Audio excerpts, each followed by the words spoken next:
नमस्कार, मी पंचशिला धनवे. माझ्या यूट्यूब चॅनेलमध्ये तुमचे स्वागत आहे. नवनवीन कवितांचे सादरीकरण, कथा, कादंबरी, चरित्र, आत्मचरित्र यांचे अभिवाचन ऐकण्यासाठी माझ्या चॅनेलला लाईक करा, सबस्क्राईब करा आणि शेअर करा.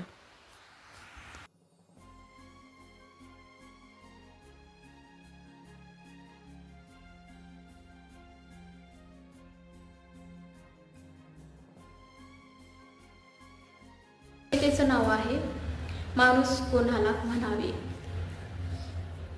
दुसऱ्याच्या भावना जाणणारा, स्वतःपेक्षा त्यांना जपणारा, सर्वांना समान लेखणारा, त्यालाच माणूस म्हणावे. भ्रष्टाचारी विरोधी लढणारा, अज्ञानाशी झगडणारा, मातीशी इमान राखणारा, त्यालाच माणूस म्हणावं. इतरांच्या